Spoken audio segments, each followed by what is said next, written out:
I wonder how this is going to go today because You're probably already being recorded. we haven't. I actually just hit record. I was going to say, so they hear you. Oh, gosh. I wonder how this is going to go today. Yeah. I would like to know what you were going to say. We're not going there. Wow. I want to know what that was. No, we haven't done a podcast in a minute. Well, everybody, welcome to our latest episode today with Jared James. I am joined by my esteemed colleague. Yeah.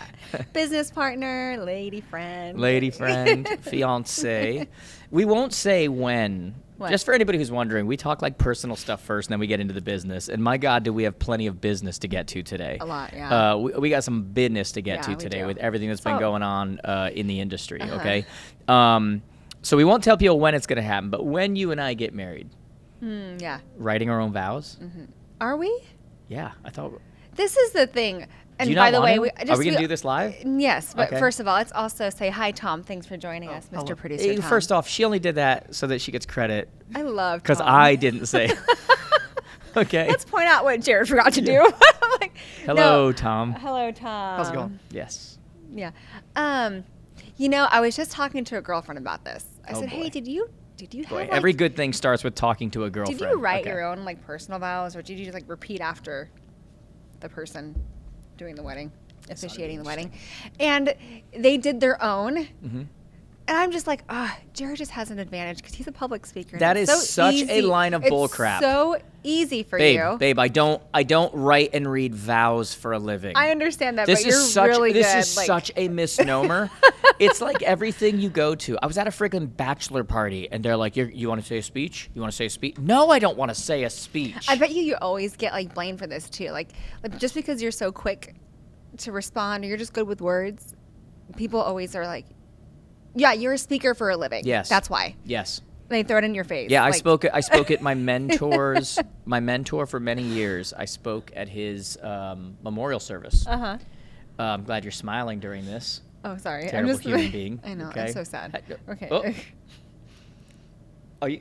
Continue, please. I feel like you're smiling. Continue. Okay. No, but it's true though. I spoke there, and it was the thing that everybody kept saying. Well, this would be no big deal for you. Well, this will be no. And I'm like, this is the biggest deal. Like, this isn't what I do. Yeah. This is not it'd be like somebody getting into a race with Usain Bolt.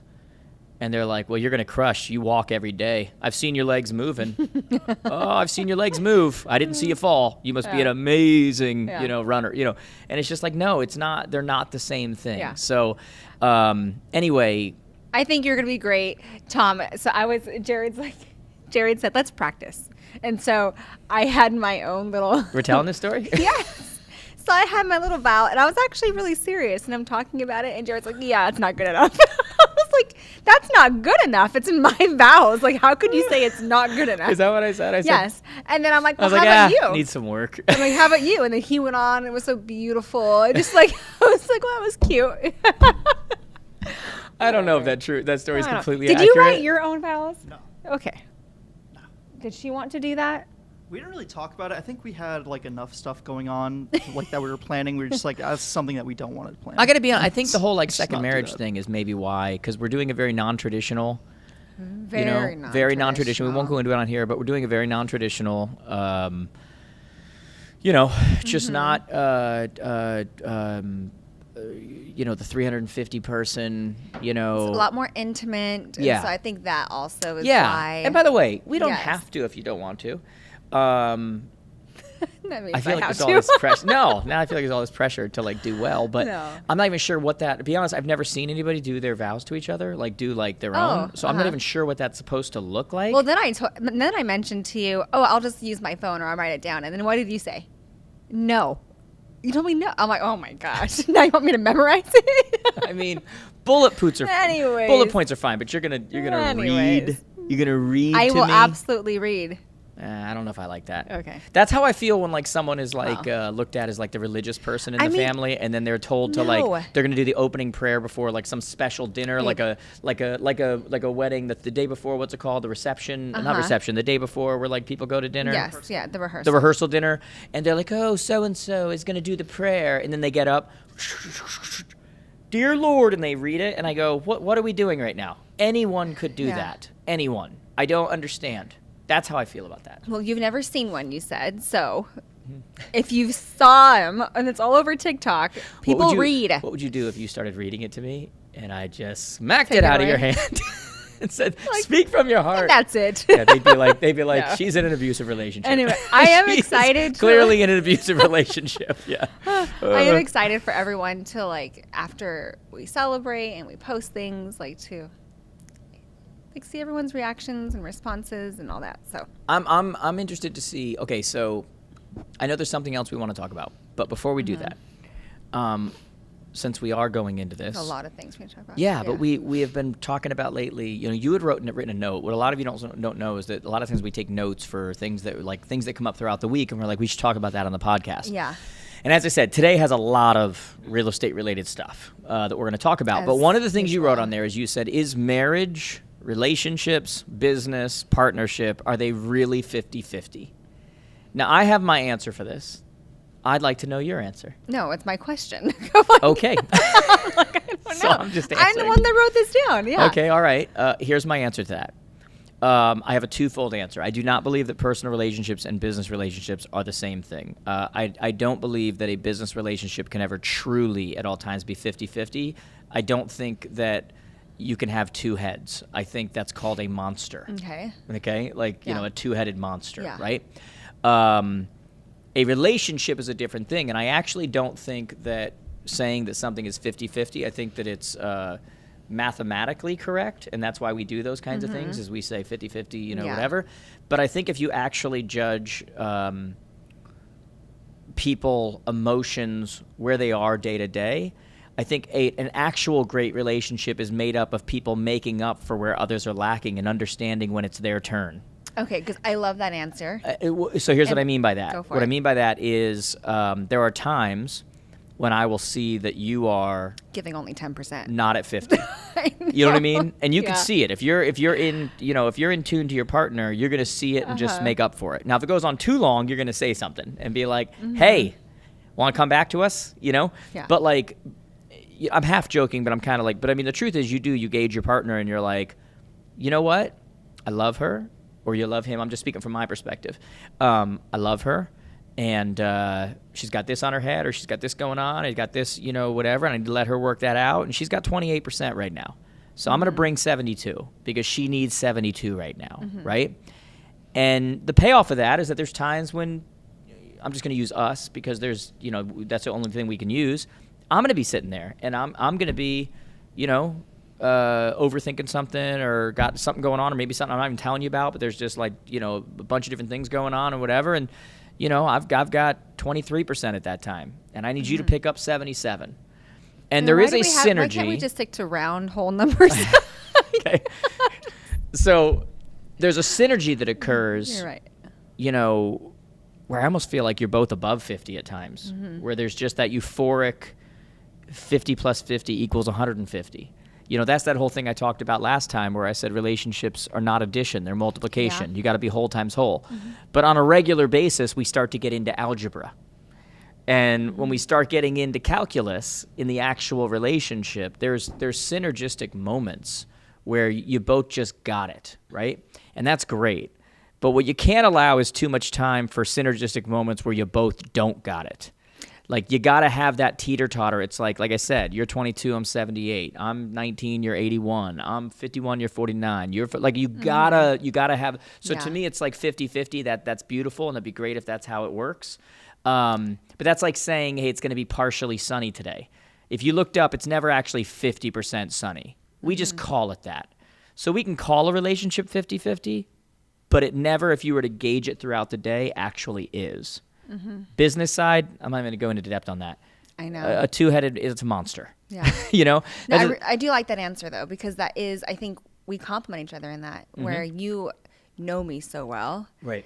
That you know Linda is having a rough day, you know, rough morning, whatever it is, you know, business sale or partnership or whatever happened that didn't go the way that Linda wanted it or anticipated it to. And so you always, you fill in that gap of whatever that is. And Right. so there are Or many vice versa. times for me, yeah. That Or I'm vice like, versa. hey, I don't say it, hey, I only got 10.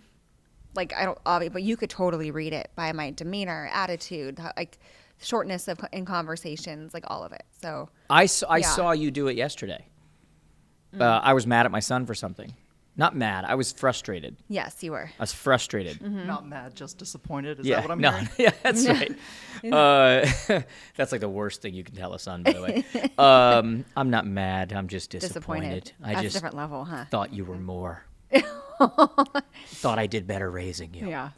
I'm disappointed in myself more than anything. No.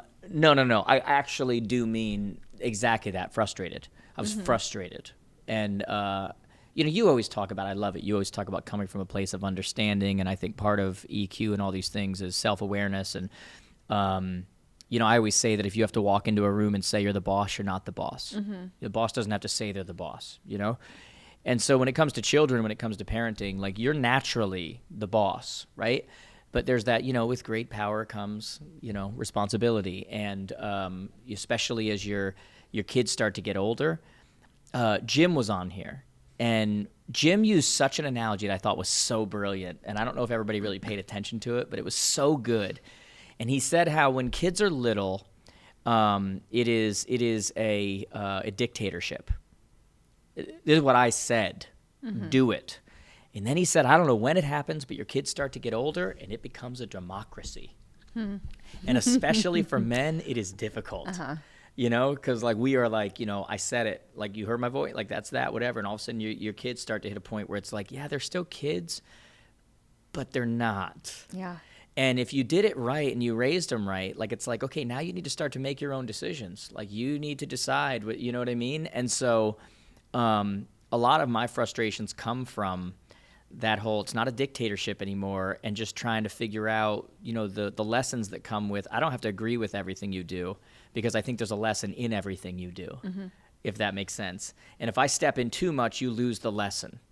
You know what I mean? If you never let a kid touch a stove, they never know it's hot, And so I was just frustrated, whatever, and I actually saw you try to you got like all bubbly and hey, change the conversation. Yeah. Like, and you were like trying to like change the levity of the mood of the whatever. And I saw it. I knew you were doing it, which is almost more frustrating for me, just because of how my head works. And I'm like, I know what she's doing right now.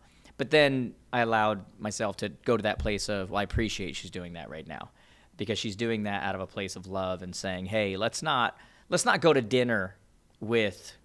I actually said that. I don't want to have this conversation at dinner where no one wants to talk. And it's about Which, by the this way, and that it's would about never that. happen. I understand. But like, it's just, I also like, it's different too, because, I'm not the boy's mom. Right. And so I feel like conversations that are very more intimate, or conversations that might make them embarrassed or look bad or whatever Right. the case may be, should not be had with me there. Oh, that's a whole other conversation. And I feel like there's a level of relationship between you and your boy, Right. like a father and son. Right. And that I just stay quiet. Like, I don't Yeah. know what to say, what to do. And I don't know if they're embarrassed. I just, I saw him for the first time that morning, Yeah. after flying in. There were so many things. And I'm like, this is not the right time for this conversation we had, or for you to get frustrated, because I'm just now seeing them. Yeah. Like, after a month or so. But I always, I hate confrontation. I know you do. I don't like it, and so I always will shift it, and I try to have lighter conversations, like with the boys or whomever. Yeah, to whoever it is, change it up. No, I get that. But anyway, that was a lesson yeah. learned on that podcast. That I was like, that was a really good way of Yeah. putting it. I'm terrified of those like ears. That was I one of tell my you all the favorite. time. That was one of my favorite moments of that podcast. Let's put it that way. Oh, yeah. Talking about that podcast, Yeah. Mr. Fish Out of Water. Yes. This is what we're titling it. So, Fish Out of Water. That's what YouTube, you're titling okay? it, yeah. Okay.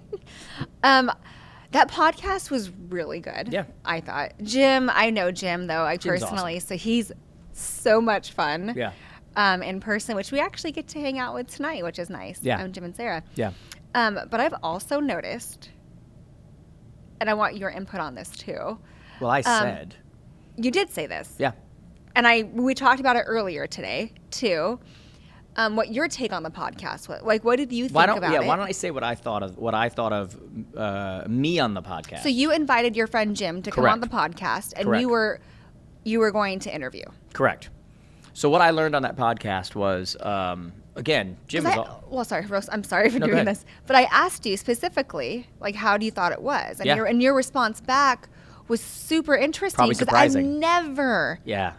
I've never heard you respond, like, have a response like that. Yes. And so I want you to, like, share you what your saw thoughts the were. reflective, self-aware side of me.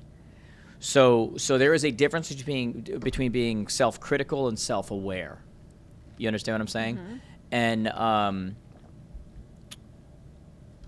I remember listening to a Joe Rogan podcast, and he was like, and he said on this, he goes, and I mean, he's got the #1 podcast in the world. It's not even close. Like, you know, people go on there and they just talk for hours and hours and hours, which means he must be making you feel comfortable, like, you know, whatever.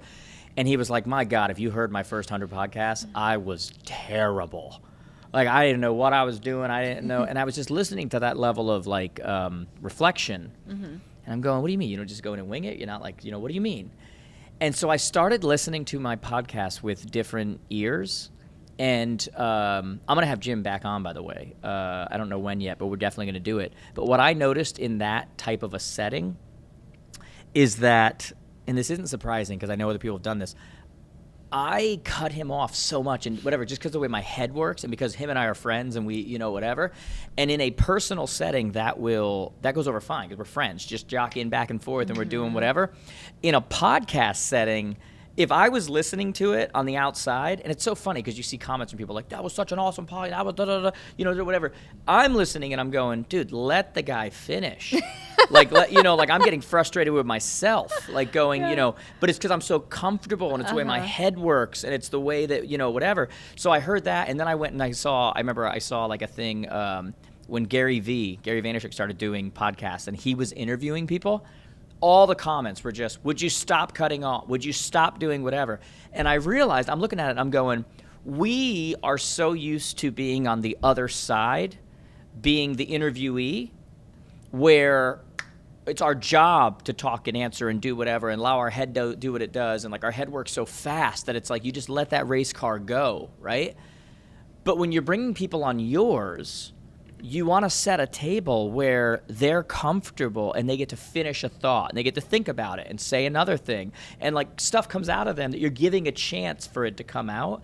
And when I watched that, I was just sitting there like hitting my head going, Jared, come on, man. And so that's such a learning, like, there's this thing where it's like on one hand, your gift is how quick your head works and how fast everything processes and how, you know, but then in certain settings, that doesn't play the same way. Yeah. You know, like when I'm on a stage speaking, it plays to my advantage. Because if you ever hooked up like monitors to all the different things going, all the different ways. That would be scary, Tom, just so you know. Past, present, future, like of everything of what my head is doing, where I'm reading the audience and I'm going, do I go here? Is that too far? Should I use that joke? Should I go there? They seem to be going in on that. I'm going to spend extra 4 minutes over here. Where do I pull 4 minutes from here? Should I move this? And you're just like going all at the same time with no chance for a pause break. Because too much time and it's like, what's going on? What's he doing? Like, it's weird, you know? So you have to run this great Oz on steroids in your head, which is what my head naturally does, which is why I'm able to go on stage. Which is amazing for stage. Yeah, Yes. amazing Yes. for stage, right? And it's amazing for a lot of things in the way you think and the way you process. It's like AI before AI. Like my brain is like AI before. It's like it's processing it all and shooting out the quickest. You know, it's like the whole, like we joked about the math stuff, right? When I was a kid, they'd say 28 squared and I'd say 784. And I don't know why I know that. It's there, right? My head is just weird like that. But then in other platforms in other areas, you take that same thing that is a gift, and if you're not self-aware enough to recognize it and to kind of like, you know, dress it up or like, you know, kind of control it in the way you need, I don't like how it plays in that realm. And so I became aware of it, meaning I was like watching and I was just like, good Lord, man. Like, you know. But I do have to say this though. So yeah, your response to when I asked how do you think the podcast went, you're like, I thought you even said Jim did great, I did terrible. Like it was, and that was fine. You're self-reflect. It's a lot more self-reflecting in how you did. But you know, what's interesting is when we sat down with a friend of ours, Nico, And he was, it was just more, it was personal conversation. Your coach side came out of you. Yeah. You asked more questions that led him to answering. You didn't interrupt. And he even said, you know what, like a lot of my life coaches usually just give me the answers. They don't do what you're doing. So I think it is interesting that environment with Nico is different than the environment with Jim, and you're able to switch it 100%. But for whatever reason, maybe it was just synergy. It was an energy that you received. I don't know. It's because that's what we would do and what we'll continue to do, and that's what you do with people like that in person. But what you have to understand is the platform when you're there. We also talked that it takes, like for you right now, it's more of practice. Like you have to practice it more so. Yeah, I mean, what do you think these guys And think slow when they go on the down. Tonight Show? And they go from a podcast where they talk for 3 hours, and now they have to cover the same topic in 5.5 minutes. Mm-hmm. But I know that I have that ability because I think the introverted side of me helps because I can flip that on, so to say. But when I was in high school or when I was in school in general, my head always worked like that. But I was not the guy up on stage that's like rolling the crowd and doing whatever. Like I was more quiet. And then if you get me in personal settings, it's like, all right, go ahead. Let's have fun. Let's do this. Let's, whatever. And I can vividly remember even friends of mine where like I'd be in class and I'm just kind of sitting there being quiet, doing whatever. Then I'd get in very small knit groups. And if you came at me verbally, like it was a big mistake. Like we're not fighting fair here. Like I would come back and just like, it was like roast before roast. And just for fun though, like these are our friends. And my friends would be dying. And I remember one of them going, how come you don't do this in school? Like, I don't understand. Like, what? And I'm just like, I just don't have any interest. I don't know. I don't have any interest. But I had no problem shutting it off in that, whatever. And I still don't have any problem. Yeah. I can get very quiet, but when you're in that realm with people you're comfortable with, like when I bring someone like a Jim on here or something, it's what we do. We joke back and forth. We cut each other off. We'd make fun of each other. We do, whatever, which is awesome. That's what we do. But from a podcast perspective, there's a difference between an interviewer or interviewee. And when I watched it, I had a lot of self-reflection. And I was just like, now I understand what Joe Rogan was talking about. Now I understand what Gary Vee was talking about. Now I understand because it's like you're dealing with this operating system that almost if it doesn't have enough going on, like it needs a lot to go on to do what it was created to do. It'd be like having the Apple iPhone operating system and saying, okay, now go do Atari. Mm-hmm. And it's like, Atari, like that's 30 years. What are you talking about? Mm-hmm. Like I can do way more than that. Like it would be so much, and so it's kind of like that, but you have to learn, the platform you're on. And again, I think part of it all is just being self-aware enough to go, wait a second now. I don't like how that came off. Just like Rogan was, just like, Gary Vee had that moment. Just like Conan O'Brien, Conan O'Brien's a freak. His head works super fast. All these comedians are like that. Like they're. Well, you're talking about Robin Williams. We're talking about Jim Carrey. Could you imagine? I mean, they probably were off script all the time too. Oh my God. You said to me, you go, then how do you think in real life, whatever? And I said, because people also are smart enough to know when they're dealing with someone what their type is, what their personality is, so when you were talking to Robin Williams, he would do things that were outside of the norm, but you were like, oh, it's Robin Williams. That makes sense. And in character. Now, if Robin Williams was the interviewer on a podcast and did not let the other person, they just kept cutting him off and kept doing it, whatever, people would be like, well, that podcast sucked. And, that's Robin Williams. Yeah. Now, if Robin Williams was the interviewee, and somebody brought him on, and it was Robin Williams, just he was a show, and he was doing whatever. It'd be like, that was awesome. Did you see friggin' Aladdin over there? This dude's awesome. Not Aladdin, with the genie. Yeah. Whatever. All that context matters, and the platform matters, and so that's just another level of we just crossed 100 episodes. I think that was actually the 100th episode. I think we called. It was 101. The interview with NAR president number 100. But that's because Jim Bergers had no cachet. Poor Jim. Playing with Jim. I'm playing with it because he sent me a message, and he was like, what I'm not big enough to be? I've been bumped from episode 100 because I told him he was going to be episode 100. And when it came out, he sent me a copy of it. He goes, I was bumped. And I was like, sorry there. So anyway, I'm just playing with Jim, but that was a little personal moment. Just so the next time we bring him back. Yeah. tape your mouth shut. How dare you? Just That is not kidding. what we're saying. No. I honestly thought the interview went well. I thought it was great. He's a blast. I can't wait to have him back. And he is a wealth of like knowledge. Yes. It is crazy how much he knows. That's why I was disappointed, because not because I wasn't happy with what he said. I just told you one of my favorite moments on the podcast was him talking about raising children and how it used to be a what do you call it? A dictatorship, and now it's a democracy. And I was like, that's so good. What I have to do in those situations as we bring more people on is get better, not at filtering in my head, because I'm so used to being the giver of information that you almost default into that. I have to get better of like trying to turn that off a bit, or like I heard Rogan say, he literally makes a note and he waits till they're done, and there's nothing else coming out, and then he goes back to the note. Like, so if you watch him, he'll literally he has a notepad. That way, because he used to cut everybody off all the time. Yeah. And I was like, that's a really good idea. Like, you just do it because Just so you don't that's lose the the fear. Is thought. you're like, that's such a good thought. Yes. Yeah. Can't let anybody miss it. But in the meantime, what you have to understand is that if someone's worthy of being on your podcast, that's a weird way to put it, but it just means, look, they're not a nincompoop. Like, we feel like there's something for them to offer. Yeah. Then it's not just the initial statement. It's the paragraph. Yeah. So like we're letting people. Say the title of what they want to say. There's the title on the Instagram video, but the real meat is in the body of the video. You see what I'm saying? And so there's a real tendency to allow for the title and then eat up the meat while we talk, Yeah. And so that was something I watched and I went, I got to do that better. I gotta learn like the other great podcasters did. Like learn from them. If they say they sucked and they can get better, who the heck am I? Like, I got to get better. Yeah. But this is something that you could apply in anything. Relationships, you can apply in business, you can apply in a podcast. I'm always I think that's I think people don't understand how open I am to not just criticism, but like valid and true. We get other criticism all the time, and I won't talk about other areas of my life, but just on the podcast thing. You get people who pissed off that there's not just real estate stuff.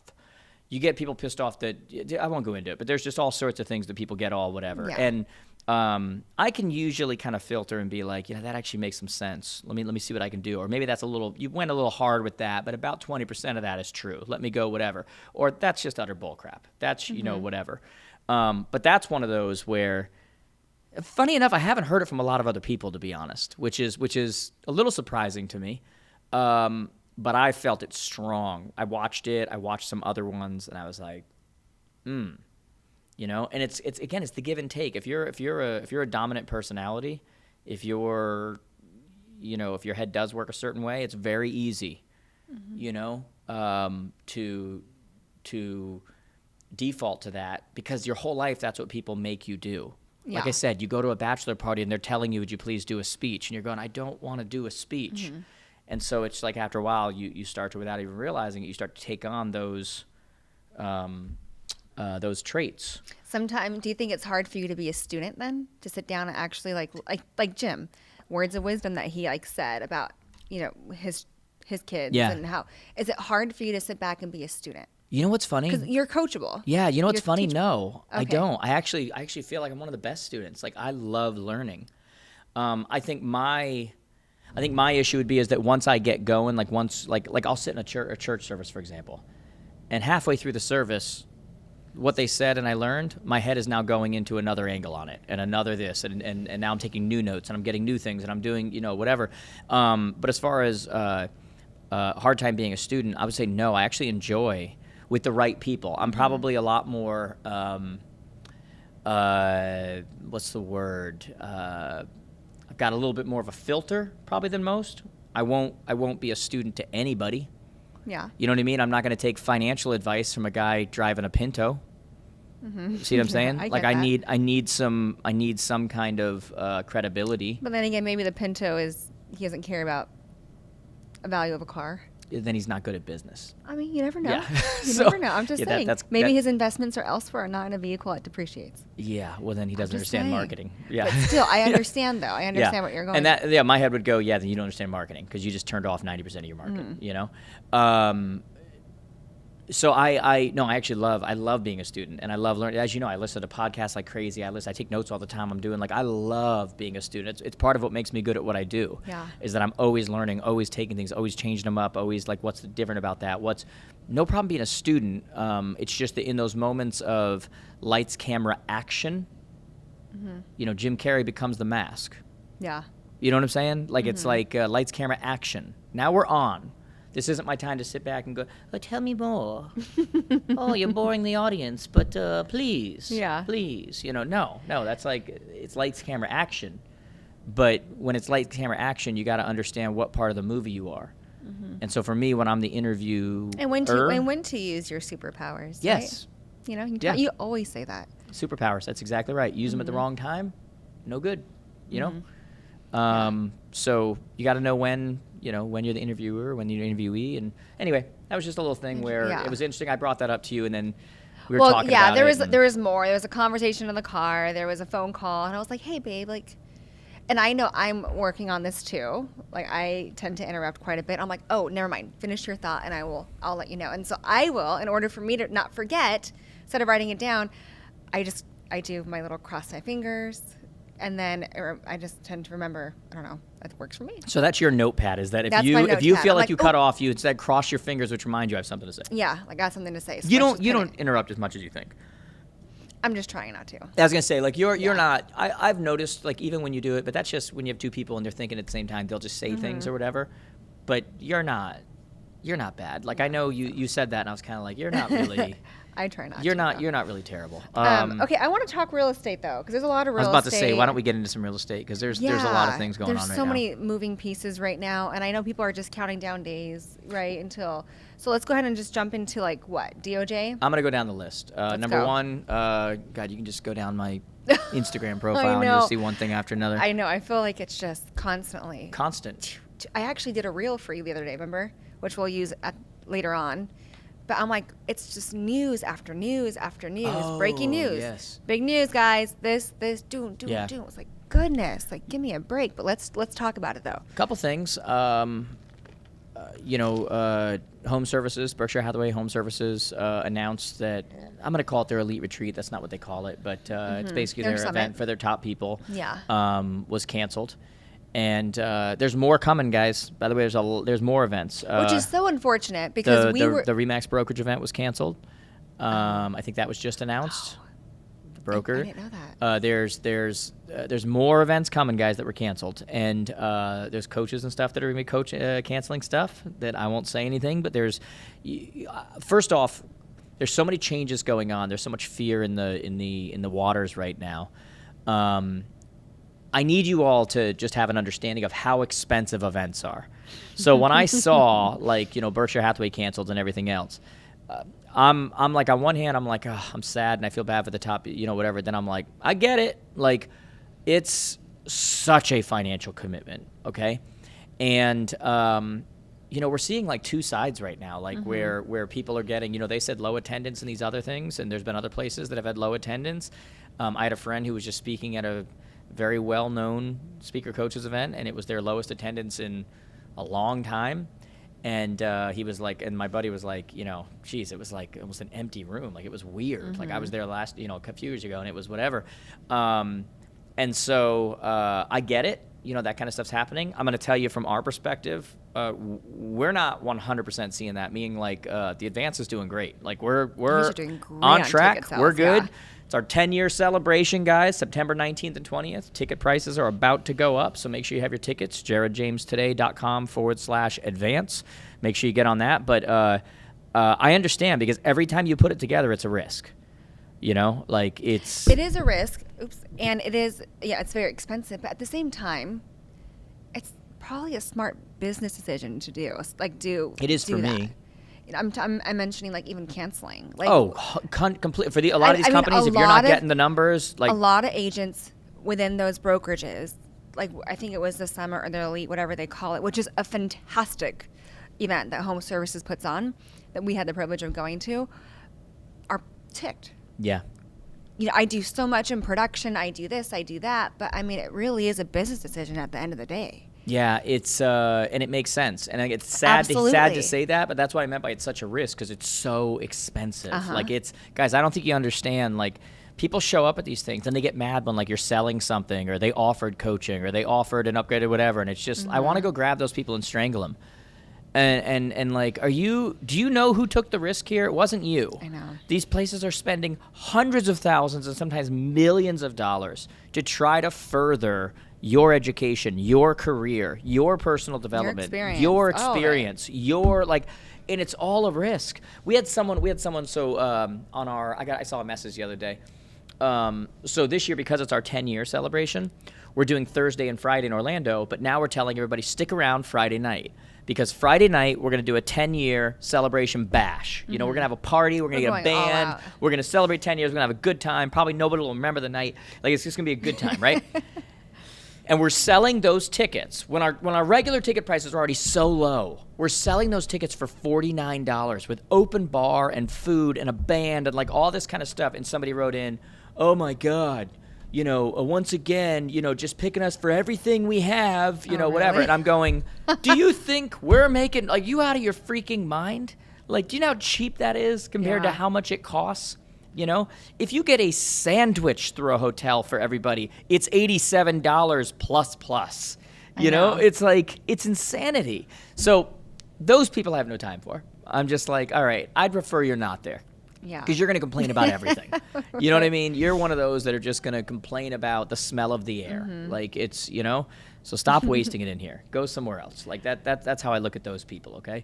Anyway. Hey guys, this podcast is brought to you by Jared James Enterprises, right? You know, coaching and training, guys. If you're watching this and you need coaching, you need training, you're in the real estate space. If you're a brokerage and you need overall training for your overall company, you're looking to hire someone, any of those types of things, we do it all. Make sure you just check out jaredjamestoday.com. Really try to stay on the cutting edge of everything that's going on in the industry. So coaching, training, you need accountability, guys. We know that 23% of people, 9% of people are going to reach their goals this year. 23% are going to stop within a week. 43% are going to stop within a month. You need to not only know your why, you need to understand how you're going to get there, and you need accountability to get there. So coaching and training, jaredjamestoday.com. This is also brought to you by Cleared and Closed. Okay, check out clearedandclosed.com. Clearedandclosed.com. We offer transaction management. No matter where you are in the world, we will create a custom list of different things that we'll do for you depending on what kind of a state, what kind of a province, what kind of a place you're in, a custom workflow for you. You'll have your very own transaction coordinator who is absolutely amazing. I'm telling you that you will love them. We're offering to you your first transaction for free. So if you're watching this, you're in real estate, you need to create leverage. You need to build that infrastructure that other people want to tell other people about. So we'll give you your first transaction free. Just mention this podcast. Get on that, do a consult, go to clearedandclosed.com. And last but not least, this podcast is brought to you by First Up with a Y, FYRSTUP.com. I'm not going to ask to hear that in a sentence or with a verb, but firstup.com, FYRSTUP.com. If you're watching this and you're a broker or you're an agent and you have a broker, especially right now, low inventory, all the things that are happening, people becoming more mobile, you need to have this at your in your tool belt. Everything right now about buyer agency and everything else going on. One of the number one ways that you can get someone to sign with you, sign a buyer agency agreement, is to provide more value. And what's better than to be able to say that you have a proprietary list of listings that nobody else has access to, which is what you have with First Up. You know, what First Up does is it really digitizes that traditional whiteboard, you know, where all of those listings from the time where you sign them with the seller to the time that they hit the MLS, that time in between, you're allowed to promote those within the brokerage. And so what if you had a tool within your brokerage where every time those listings were added in that in-between time, it not only notified every agent in your office, but also buyer matched. And it let them know when they have a buyer who matches, and the listing agent lets them know there's a buyer with another one of the agents in your office that has somebody who matches that. And now you're able to cross-promote or and talk to each other and potentially sell that property earlier in a completely compliant manner, okay? So you're talking about, you know, better communication, you're talking about double-ended deals, you're talking about a lot of things that are going to bring more ROI, return on investment, for such a small investment that First Up is. If you don't have it, somebody else in your area is going to get it. So FYRSTUP, firstup.com. Get on a consult, get that before your area is sold out. Now back to the show. Anyway, there's a lot of that stuff going on right now. There's a lot of change happening in the industry. But more than that, I think there's been a lot of continuations of stories. And so we've seen all this stuff that's been going on with compensation and the NAR settlement agreement, and it was backed up to August 17th. And I've been saying all along, the issue is not that settlement, it's the DOJ. The DOJ, the Department of Justice, for whatever reason, thinks that you and me and everybody in the real estate industry is just a bunch of scumbag swindlers that can't be trusted. It's so funny coming from the government, isn't it? Because God knows they're to be trusted. Oh, absolutely. Oh, my God. And so they came out now, and not only do they not want compensation listed in the MLS, and they came out and they said, this is a start. We're not sure it goes far enough, meaning the agreement, okay? Mm-hmm. Because, man, the world was just off its axis with agents knowing what they were going to make on a transaction they were about to spend 3 months on. What job on this planet are you expected to go start a job and not know what you're getting compensated? What job?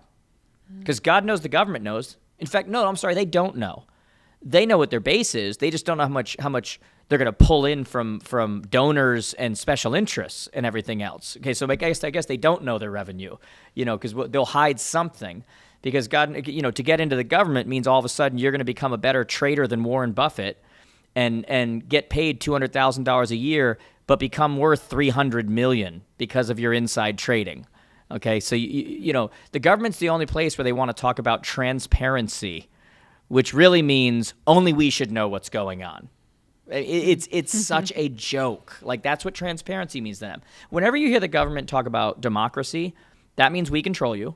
That's their new code word for we just want to make sure we have control over everything, but we're going to call it democracy. So, and when they say transparency, oh boy, look out.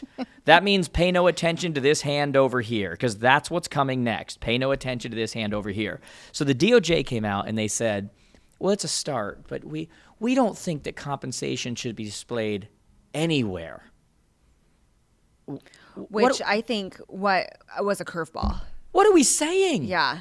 Compensation for how a contractor who wakes up every day unemployed still has bills. That's not a mystery. So their compensation is going to be a mystery, but their bills aren't a mystery. What they owe is not a mystery. You know what's not a mystery? They wake up every day unemployed. And now you have a government who they pay all these taxes to that works for them. Doesn't seem like they're working for them right now, because they think that you're a scumbag if you're an independent contractor or you're in real estate. It says we don't think compensation should be displayed anywhere, and you should just basically first off, this is what doesn't make sense to me. You're still going to find out what the compensation is eventually. All you did was cause friction. Now I've got to call the agent. I still know what compensation is. So if you were worried about me seeing my compensation up front, which leads me to steer the client, which is utterly absurd because the client has more access to that data now than the average agent in most cases. If I was able to do that seeing the compensation, why could I not call the agent, find out the compensation, and the same exact thing, and steer the agent? I have a buyer that's interested, wants to know if you're offering commission or compensation for the sale. Here's a better question. Where's the transparency for the buyer? How does it benefit a buyer to not know whether they're on the hook for additional costs, or just some of the costs, or just none of the costs? How did the process just become more transparent in a world where a buyer now goes into the largest transaction they're ever going to have, not knowing if they're going to owe an extra $15,000 out of pocket that they may or may not have, or if this is going to be one of the high percentage of them that's going to work like they always have? Which one is it? Okay, I have a question, and this might be very elementary just because I haven't dove deep into this as much. My background is MLS. We cannot display a percentage or dollar amount, right? You cannot display the commission. Is there a way for an MLS to at least have a checkbox if oh no, that's variable rate, or like They don't. You can't at all. Nothing. Display anything. Not Nothing even a yes or concerning no compensation whatsoever. Nothing. Okay. So it's not only dollar amount when I say this, people get percentage. mad It's because they people think you're getting political, and I'm like, I'm not getting political. I'm not saying if they have an R or a D in front of their name. Okay, they're all an I, and I don't mean independent. I mean idiots. Okay, and so when we start to say, when I say things like, whenever you hear a politician start to talk about democracy, run the other way. Like that's a control freak. Democracy means I control you, but you voted me in. You, under our democracy, you voted me in. Now watch me reign. Like that's what that means. Whenever you see a politician start to talk about transparency, oh boy, you just take screenshots of everything around you because you're about to see less of everything. Like that's how that goes. And so while they're sitting here pointing at real estate professionals, transparency, we're going to think about this for a second. We are going to eliminate how much you know about this transaction in the name of transparency. It's How so in the contradicting. hell is this? It doesn't make sense. That makes no sense. It doesn't. Hey, No, you're right. I'm going to spray you with this hose to dry you off. That's how much sense that makes. And people just walk in step and go, oh, well, you know, they said it. Oh, well, you know, They just kind of go along with it and whatever. But forget about the transparency for the agents for a second, although you can't forget about that. This is their livelihood. They are unemployed. Take away their, okay. The buyer buying the largest asset they're ever going to own has a relationship with this buyer's agent. They're getting along great. Go to a house. Love it. Awesome. Wait a second now. I got to pay you an extra $14,000 out of pocket. Well, now I can't get this house. Well, do I care more about you or the house? Well, here comes a relationship issue. Here comes lawsuits. Here comes all because the government got involved. Because God knows if you want to make things easier, get the government involved. They made things more transparent, and now there's added friction in the transaction. How does that make any sense on this? The real estate industry has become modern day dating. Okay, when you go on a modern day date, you don't know if you're attending a traditional dinner where the guy's going to pick up the bill, or if you're going Dutch where you guys are going to split it, or if one of them's going to. It's modern day dating. And in today's world, the dating app you might have met on in the real estate world was Zillow, and the profile picture may not match what you thought you were going into, okay? Now, I'm just kidding, Zillow. Like, relax, okay? You know there's been a long-term thing about your data being whatever. That's not your fault. It's just a feed that comes in. But you see my point, though. Like, we don't know, are we traditional right now? Are you going to pay? Or are we going Dutch? Or that is not how buying homes is supposed to go. We are not supposed to be wondering, you paying? I'm paying? Anyone paying? Man, that's Who's a whole paying? level of stress that is put on. I mean, I can't imagine. I mean, but we just became more transparent. We talked about this when I was selling my home and buying a home, and how like emotionally exhausting and frustrating as like the home buyer and the seller. I cannot imagine what a real estate agent would go into. Is all that time is money. Oh my God. And all that time that is spent, and not knowing. It's crazy. If it's going to affect a sale. It's insane. It's the opposite of transparency. It's the opposite. Literally the opposite. Here's the next level. Whenever you have an organization of this size, NAR is 1.5 million members and whatever, you get people, that split. And you get people who go after idiocy and people who are smart and people who are whatever. But like you can get every different opinion in the world. And now, when it comes to the questions that come from buyers and sellers, I put a video about this the other day. Like, the average question, the most common question you're going to get from sellers now is they're going to say, hey, I heard I don't have to pay the buyer's agent anymore. Is that true? And so I've been training on this. And I've been saying, there's a bunch of different ways to answer. Like you could say now, or did you hear that now or 5 years ago?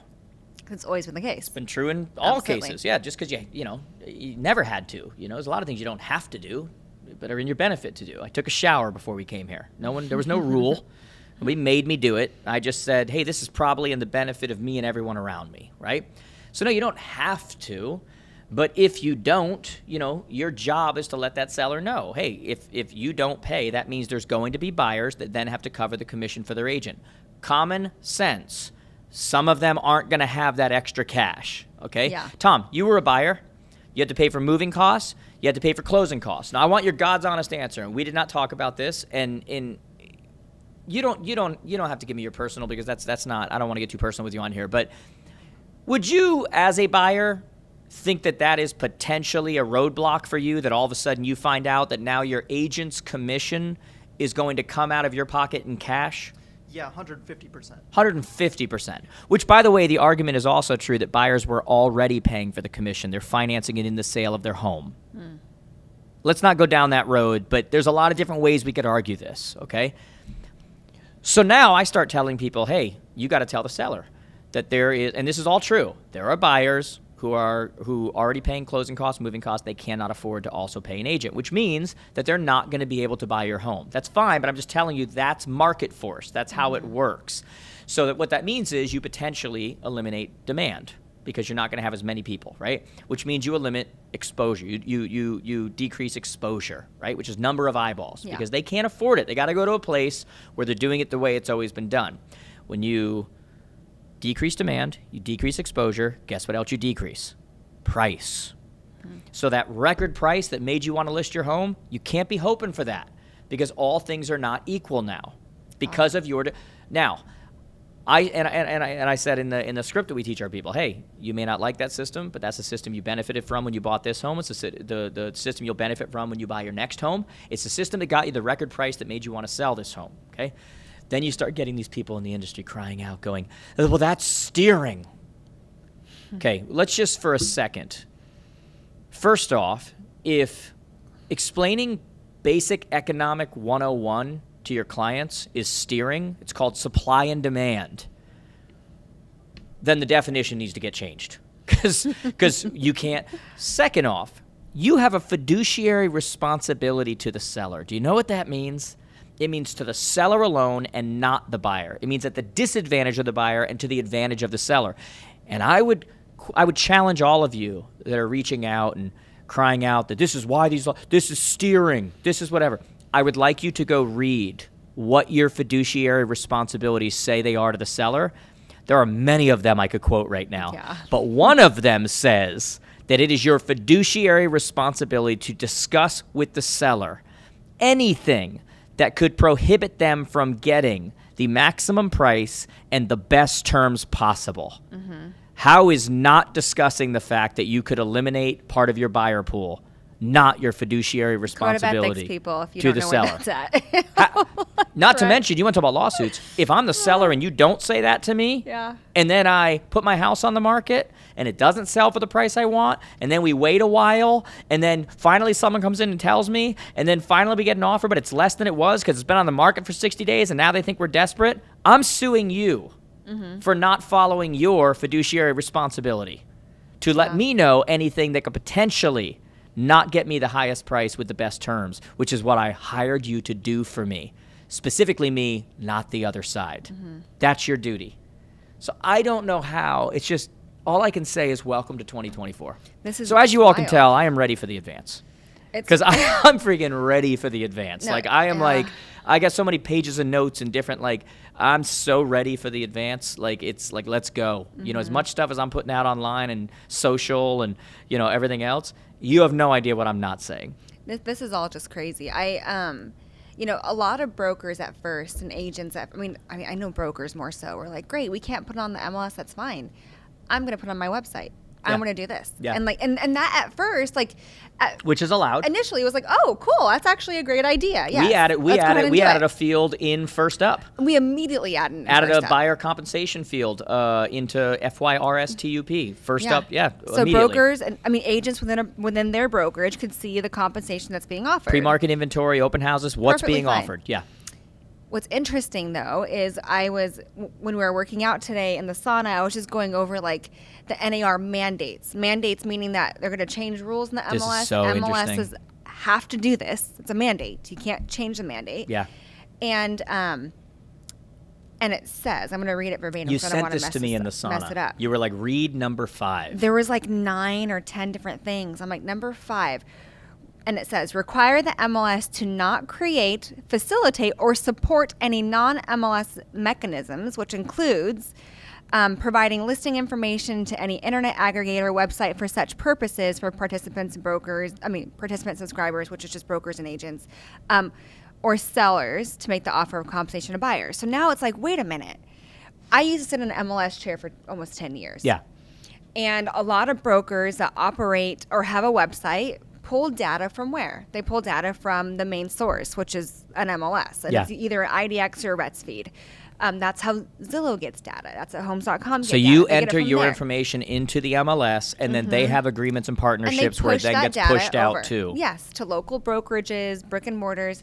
Now, sorry, Mr. Broker, you can no longer even offer it on your website because the MLS is the one that pushes your data over there or pushes other participating brokers and agents. And so, like, that's super interesting. So now I'm like, wait a minute, that's a disadvantage, especially for those that have just brick and mortars and don't have a tech team. So, babe, let's just, I want to make sure they run their understood what you website. just said. What you're saying is not that you're not allowed to display the compensation on your website. You're allowed to display You're it. absolutely allowed to. The problem is that the majority of your websites, at the sound of my voice right now, where that feed is coming from is the IDX feed, and you have no Absolutely. control over what is on that feed other than what you input to the MLS. Correct. What the MLS is saying is that they not only will not display it on their MLS, but they won't even allow a field for you to put it in to be sent out to other places, such as your website, third parties, That you aggregators, own. all of Yes. those things, which means it's still not showing. And just so you know, it's not even an MLS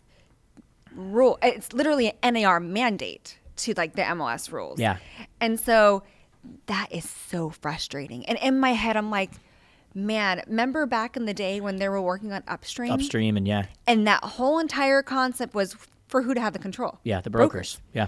And brokers syndicate listings said, "This to is where our info. they This is want our- to. yeah. I own the listing. I'm going to send it to wherever I want it to go to. Yeah. So great. Zillow, Homes.com, Realtor.com, MLS, no. They could do whatever they wanted to. Yeah. But all of a sudden, that millions and millions of dollars that Realtor dues funded Yeah. for Upstream went away and it was gone. Yep. And now we're back to this. And so it's like, shoot. The Now- people you're empowering, the people you're giving your info are telling you what you can do. This like, is excuse me? wild. Yeah. It's so wild. And, Yeah. you know, we've talked about this. For First Up, it's been amazing. A lot of brokers are jumping on.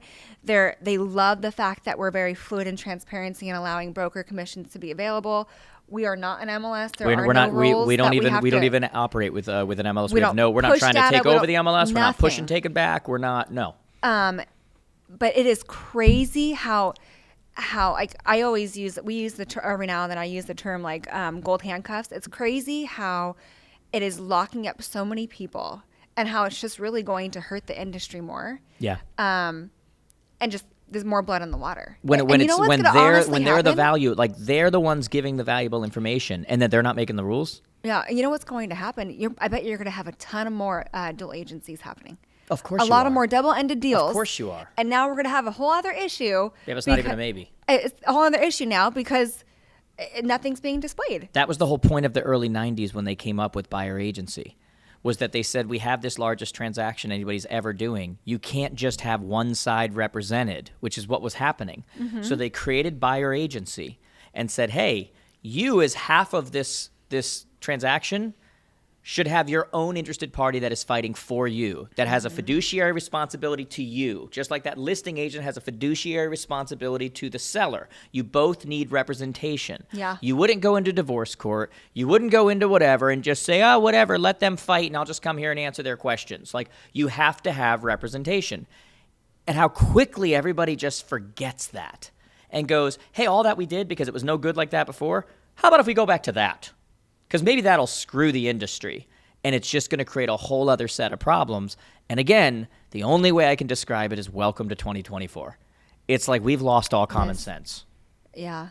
It's just been crazy. I mean, the whole purpose of the MLS, I mean, literally it's just down the drain. It's interesting now. It is. It very much is. And so we'll see like how that plays. I mean, you said now August. It's pushed out into August. Pushed out to August 17th. So we'll see how this summer And by the plays way, out. though, we'll see, though, because it's pushed out to August 17th, but now the DOJ is starting to pipe up and go, I don't know if we're happy with this agreement. I don't know if this goes far enough. You know, we don't want to see compensation listed anywhere. We want a complete decoupling of commissions. We want, like, these are the kind of things they're saying. And it doesn't have to make sense. I mean, look what just happened. God, the freaking government right now. Their NAR just appealed. So they had an agreement separately years ago where NAR and the DOJ made a deal on changes they were going to make, and they were like, all right, you don't like what's happening, let's talk, and they made a deal. And then last year, when this all started going down, the DOJ reneged on their agreement and said, you know what, we're going to reopen this. And so now NAR, just this past week, is appealing that reopening of what they already agreed to. And their basic argument, which makes complete sense, is if we're going to make a deal with the government and then they're just going to pull back when they don't feel like it anymore, what's the point of making a deal with the government? If you're not going to stick to what you said just because you got moody today and decided to whatever, like, do you not know who you are? You're the freaking U.S. government. You can't just back off and decide, never mind. Not enough for us. We're going to go back again. And so now that's a whole other thing that not a lot of people are paying attention to right now, that NAR just appealed and they're fighting. But it's, Mike, there's just so many storylines right now. I can't wait to get back to just teaching people to sell houses. I mean, if that ever comes back, who knows? I mean, it's like now you got to, on top of everything else an agent used to be, you know, they were not only salespeople, you know, but they were like, you know, they'd sit there and counsel people. They'd watch people's kids. Okay, They'd deal with, you know, all these different things, and they would do it. Now they got to be an attorney too, and they got to understand everything. And it's just like, my God, can you stop complicating everything? Okay, so a lot of agents do feel overwhelmed, right? Like, there's all this stuff, whether they understand it or not, especially ones just getting in. Like, what's the best advice that you would give right now? Like, just like, a new agent? I would tell any agent. Or even, it doesn't matter. Or seasoned, doesn't matter. The greatest solution to all of this right now, look, you need to be aware. You need to know what's happening so you can knowledgeably, you know, discuss it. You know, I said at an event I was at the other day, the difference between a pro and an amateur right now is that an amateur makes this an issue for people who don't even know about it. Mm-hmm. They make it an issue. You know, in an effort to show people how much they know, they make people say no. See what I'm saying? Because they overdo it. A pro right now knows enough about it that they make it a non-issue for people who do know about it because of the way they talk about it. Mm-hmm. You know, one of the best questions you can say to somebody is when they say, you know, I heard blah, blah, blah, blah, just say, what did you hear? You ever notice when you get into a conversation with someone, it's whether it's political, whether it's about sports, whether it's about whatever, they have these really strong opinions, which were really just headlines they read. And then when you go, what do you mean? They go, I don't know. You know, that's just, you know, she's a crook. And you're like, well, how? What'd she do that was like criminal? Yeah. Everybody knows she's a crook. You know, and they just start going like, there's really no substance to it. Mm-hmm. And so the best thing you can do when you're dealing with someone and they're reading these headlines, which so few of them are based in any real truth, is to just dig deeper and just ask about it. Just, what did you hear? Mm-hmm. And let them expose themselves, you know, in the idea that I don't really know. I thought that I would just say that and then this would be over. And then right when they start to feel a little dumb, whatever, don't let them feel dumb. Go in and educate them. Fill the void. Here's what actually happened. And here's what, you know, all this I mean, my God, it's just misinformation everywhere now, you know, and you can't trust this. Here's what's really going on. Like, here's what's, you know, and so I would tell you, you need to understand. There's no doubt you need to understand. But the greatest solution to everything right now is to go get a listing. Go sell a house. You know, I said this the other day. I put up a reel, an Instagram reel, and these other things, and it's just true. The greatest opportunity right now in our industry, and I'm going to do such a training on this at our advance, the greatest opportunity is open houses. Because think about this. You know, we talked about the great migration of agents from one brokerage to another, right? And there's no doubt that that's happening, right? But you're about to see a great migration to open houses. You know why? NAR released a statement, and they said that, yes, it is true that you have to have some kind of signed agreement before showing a home, before entering a home. And whether that's a Zillow 7-day touring agreement, whether that's your own brokerage's touring agreement, whatever that is, we're going to figure out what those are. Don't be against something just because some company came out with it. We're going to need to pivot. We're going to need to change. We're going to need to be open to ideas, right? We're all going to find our way in this new world, right? But although you're going to need some kind of signed agreement, touring agreement, whatever it is, the one place you don't need it is the open house. The open house is still allowed to be held. People are allowed to come in. And so that means smart agents are going to take their marketing to a new level. And there's going to be record numbers of people in that open house for a couple reasons. Number one, because you're going to take your marketing to a new level. But number two, because buyers are looking to avoid that friction too. And once it hits the mass market of buyers and they start to realize that in order for me to see anything, I got to sign something with this agent. I don't want to sign anything with this agent. Guess what they're all going to start doing?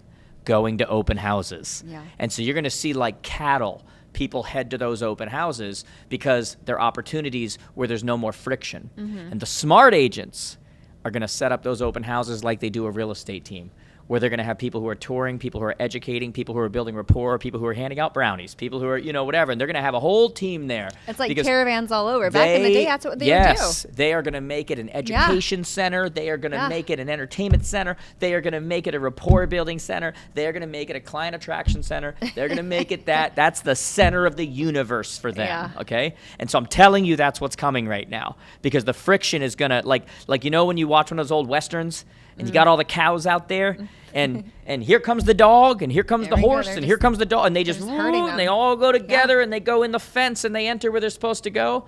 Well, right now we are herding buyers. Herding. We're hurting them as well, but we're hurting them, H-E-R-D. And what I mean by that is, with all this friction for buying and having to sign things and having to whatever, they're going to start to figure out, wait a second, where's the safe spot? Oh, yeah. You tell me that barn over there is the safe spot? That's where I don't have to sign to actually go look at a house? And they're all going to start running over there. And so agents have to be prepared for that. Open houses need to become a part of your strategy again.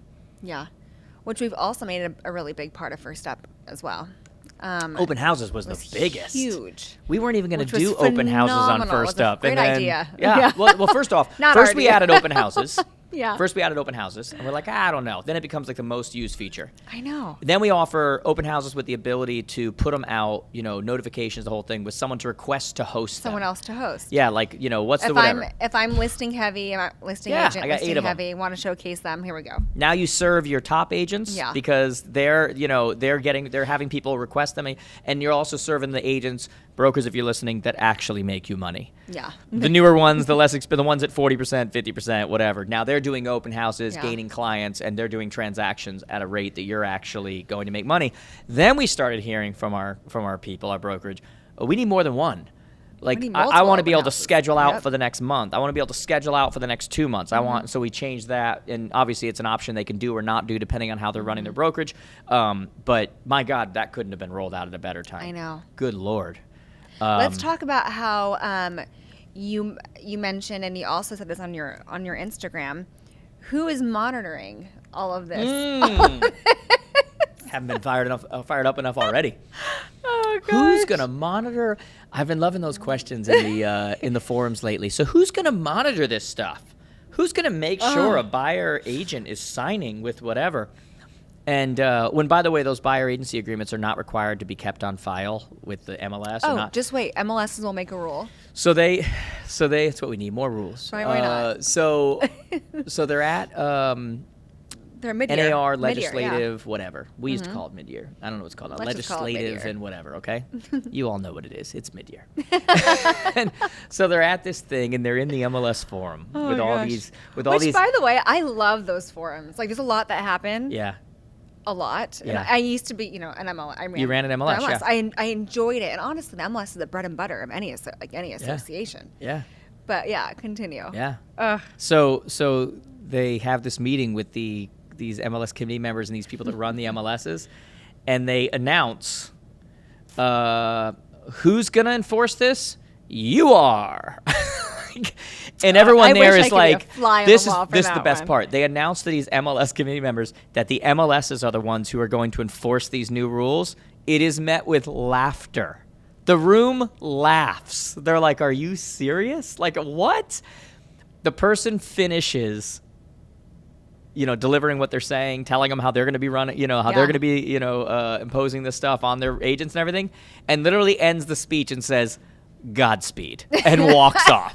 I mean, it's like out of a movie. It's out of a movie. It's what? That is crazy. If you could zoom out and just look at our industry right now, and the attorneys and the government and the whatever, just view of this is bat crap crazy. Mm-hmm. This is literally bat crap crazy for an industry that was that had the crime of getting record sales for their clients for the last 10 years.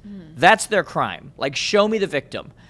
If you were to zoom out, you would have thought that the DOJ and these attorneys got together and they're like, we're going to get rid of this crookedness.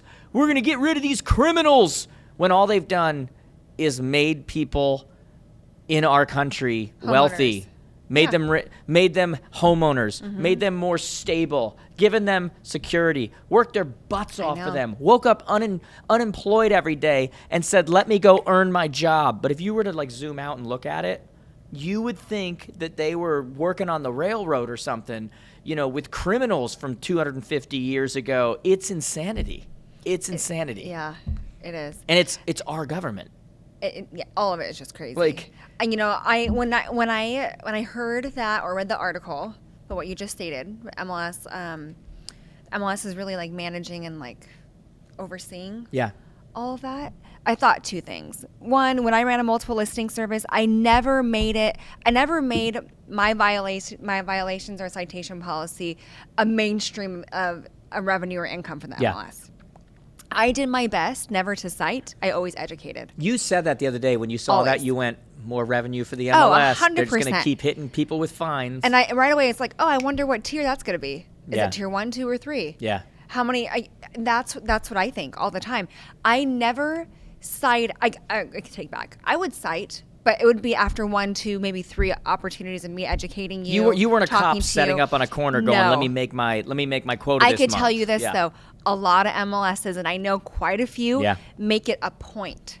They have systems in place to automatically cite. And they said self-policing. Didn't they say self-policing Yeah. in that article Yeah. or whatever? It's not going to be self-policing, please. Yeah. MLSs will have a system in place Yeah. that so-and-so does not have something on file. They have, I don't know, an open house or went pending. Yeah. It went pending. Wait, why did it go pending?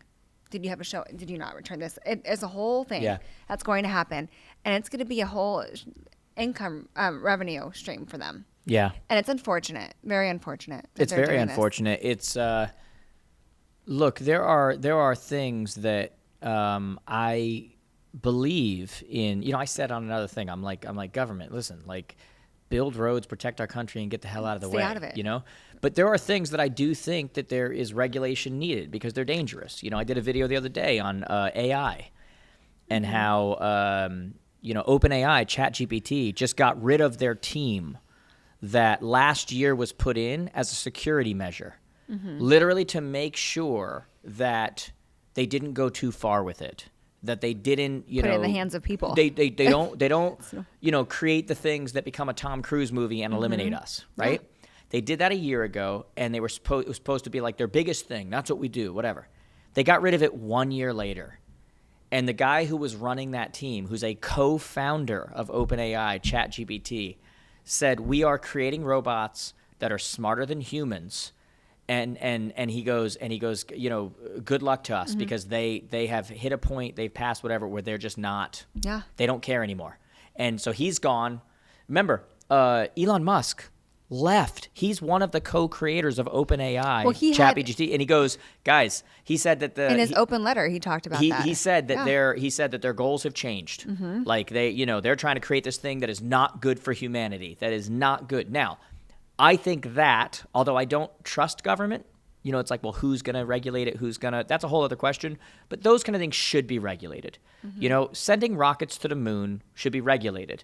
You know, Bobby Joe Brown over here shouldn't be able to just, I'm going to hit on over to the rocket launch and go to what, shouldn't be able to.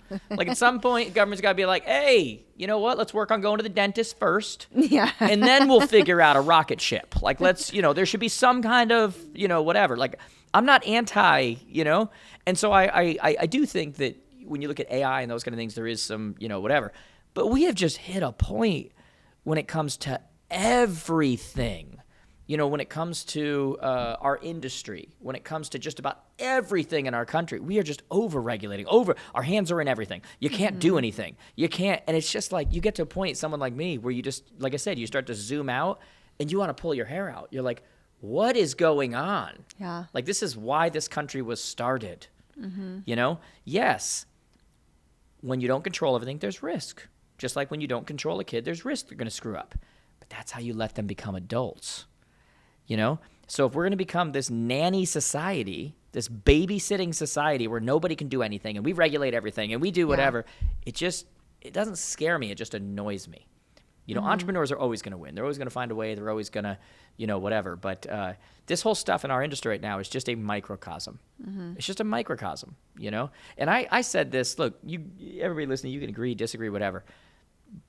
But I said this years ago when we had everything going on with COVID. I said the day that we allowed our government to tell us we could or couldn't go to work, that we could or couldn't make money, shutting down restaurants, I'm like, wow, we just started a new era where that just became normal. Now people are like, well, at least they're not doing that. And it's like, well, that's not your job. That is not. And so it's a freaky time. And I'm interested to see where this is going to go in the real estate industry, because when you have a DOJ getting involved who has already proven that they think they're all powerful, like they are everything. That's a scary sentiment. Like that's a scary, you know, idea of.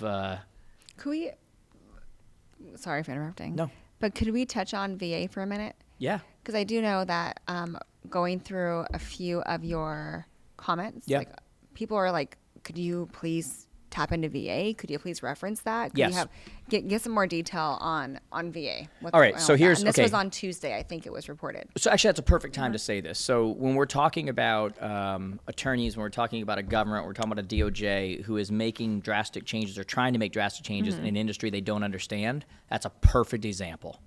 So a lot of these rules that were enacted, a lot of these things affected heavily the majority of the buying market, because even if you allowed certain buyers to get a concession for their agent for commission, like you do closing costs or anything else, all of these lenders only allow a certain percentage to be given, okay?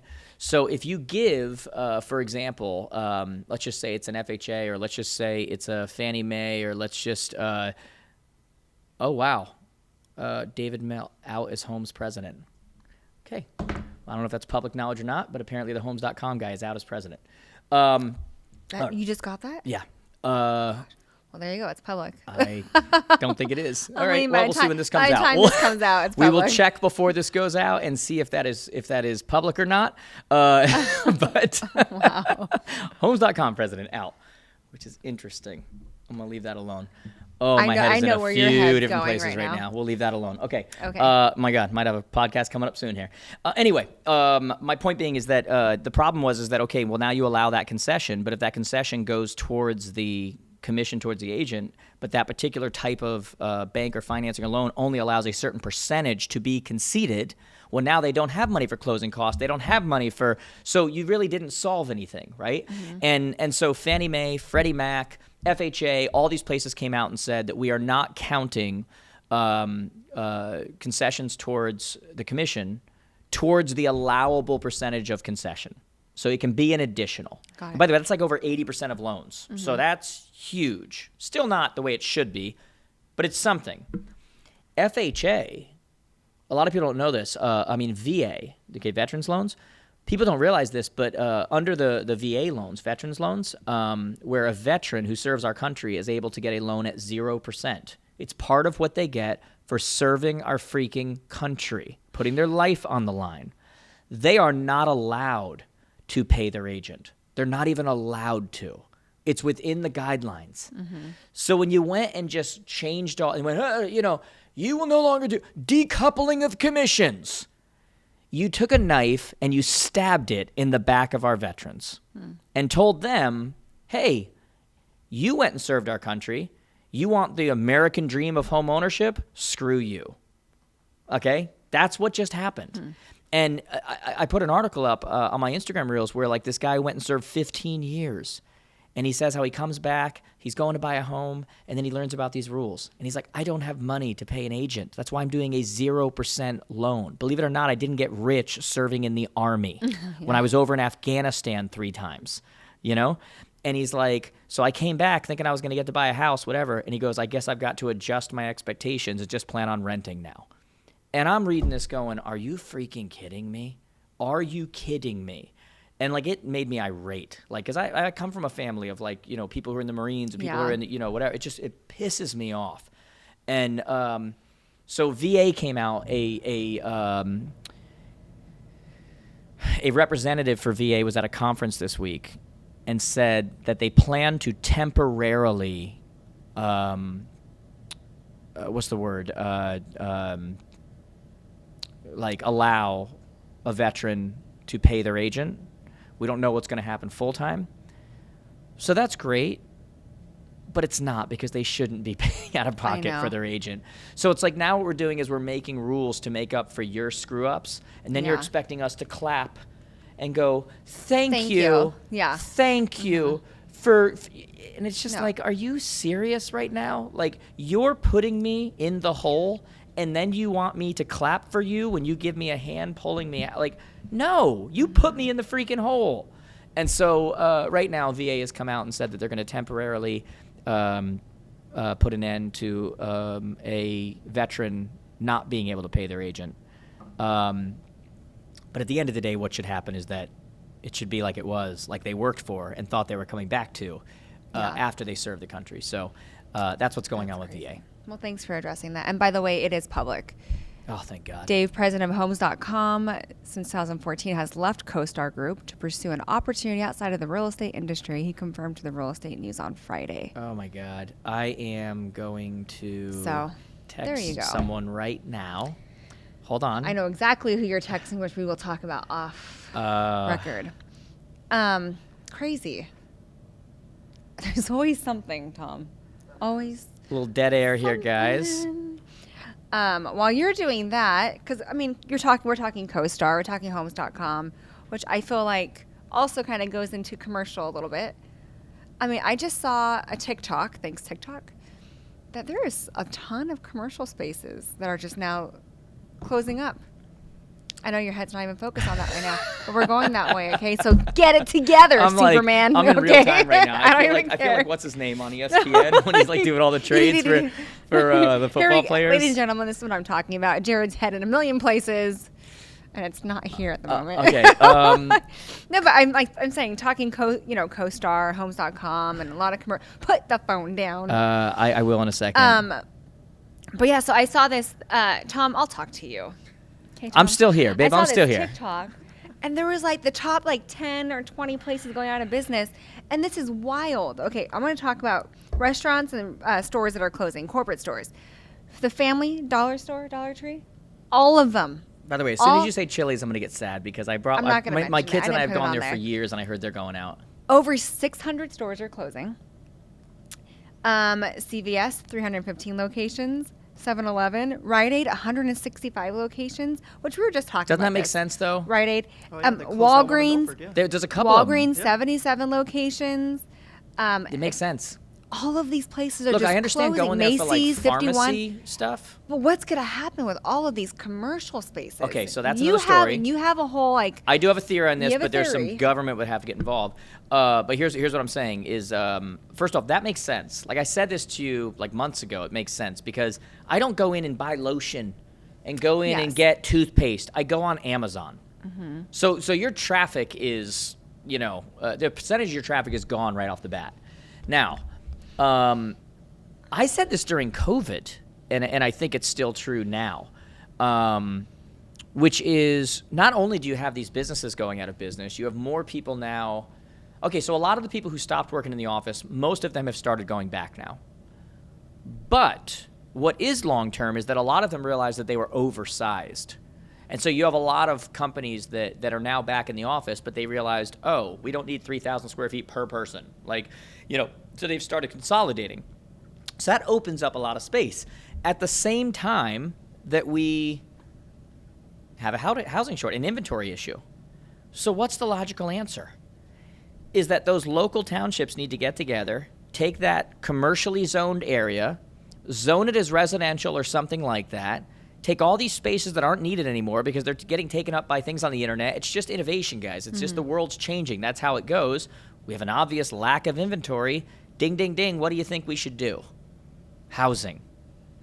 The population is not getting smaller. Yeah. You know what I mean? And unless you're ready to start digging into cemeteries, taking up all that land, which is coming. Which Sorry, you also- guys. Story for another happens- day on another podcast. You're not going to like it. Grandma B's not going to like it, but it's eminent domain. Eventually, it's coming, okay? But what's going to happen now is that you've got to take those places. I mean, am I wrong? You got to go residential with those places. They're not needed. Am I right? And most of them are in commercial places where you'd want apartments and condos and whatever, where people want to go out and walk. They want to go walk to the supermarket. They want to go walk to the park. They want to go walk to the. Why not? What are your thoughts? I don't know. You don't know? You have no thoughts. No, I just think it's crazy that all She's this- done, all people. of it, it's like every time I flew in earlier a couple days ago, and it's like, oh, they're closing, they're shut down. Yeah. Like, what the heck is going on? I know, but I just think it's the way of the world. Like, you're going to get places that now belong in those spots, and you're going to get, like, some of them just aren't necessary I anymore. mentioned to you, like, e-commerce has like taken over. Like, no one really Yes. like it's all on. I don't even know last time I stepped into a grocery Sam's store. Club in my area got taken over. Sam's Club, which is essentially Costco, got taken over by the Amazon distributing not factory. What do you call them? Yeah, Warehouses. distribution center. Way of the world. Yeah. You know what? And we're all benefiting from it. Thank I don't like you, going to Amazon, stores. which started in a garage, by the way. I don't like going to That stores. store I was don't good. like, so that's the way of the world. It's the way Yeah. it's going to go, Look, I'm for innovation. I'm for innovation in the real estate space. Oh, I love it. I'm just not for stupidity.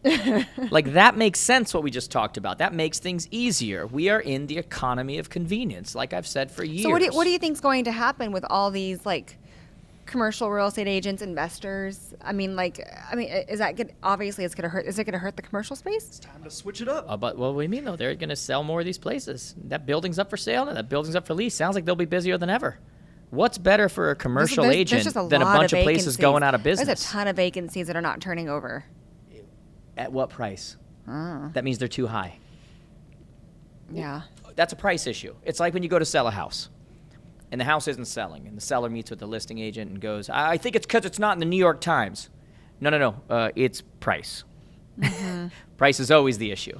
It's the number 1, 2, and 3 issue.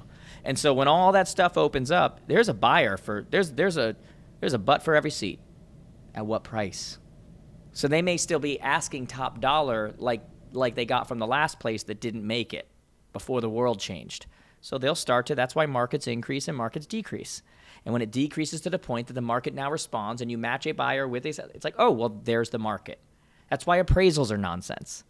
That's why even the idea, and I know a lot of you watching this who are appraisers are going to hate this opinion of mine, but I don't think appraisals are needed in our industry, okay? Appraisal tells you what market value is. What is the ultimate indicator of market value? What someone's willing to pay. So once you already have somebody willing to pay that and 36 offers right behind it, I know. it's not worth it? What are you talking about? I got 36 other people who will buy We've it. That's experienced called it. market We've value. experienced that. Yeah, that's after called market COVID value, year, yeah. you know? So yeah, I think for the commercial people, actually, it's great news for them, just getting it at the right price, because what's worse for them? A business being there for 40 years. Because how many times can I turn this over and make money? This is why Willy Wonka, in real life, never made the everlasting gobstopper. Because the idea is not to sell something once and never sell it again.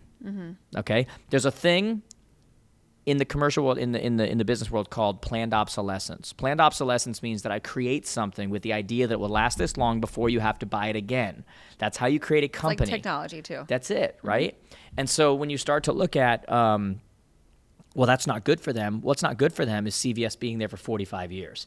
Because I can make money on the first lease and maybe on the second lease, but then it's done. But you turn over, you leave, well, now there's an opportunity for a transaction. Those are all opportunities. Do I want, as a residential real estate agent, do I want somebody to buy a house when they're 20 and live there till they're 100? Or do I want it to turn over 27 times between the time they're 20 and 100? Make sense? Yeah, it does. It's transactions. That's all it is. All right, let's end on that because this is... It's over my head, you guys. I love how now you're just sitting there Anyways. like, guys, I got live stuff coming in right now. Yeah, we Well, might, thanks for this podcast. might have another It's great. podcast coming in. Better be sooner than later.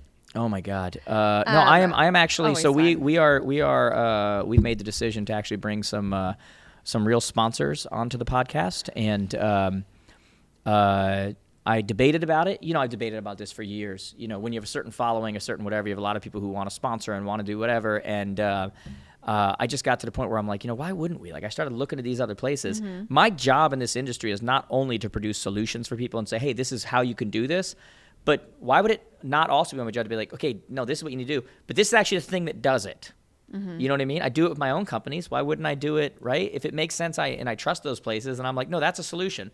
And I started thinking about it, and I'm like, I'm not really doing my job fully if I'm not giving you a solution. It's like, no, there you go. There's one option for you that does exactly what it is that I'm telling you that you need to do, making it easier for people. So you guys will start to see that kind of stuff happening soon, which I think is exciting for everybody. That'll be really cool. But we appreciate every one of you that watches and listens to us talk about relationships and vows and real estate and vacancies and government and just a whole bunch. Just stuff all over the place. We love all you guys. Make sure you guys are subscribed. Make sure you're sharing it with someone else. Make sure you leave us a review if you like it. If not, get lost. Bye-bye. Act like you never saw us. Yeah, moving on. But we love you guys. We love doing this. There's always so much to talk about. We never get to everything. So until next time, huh? Till next time. We'll talk to you guys.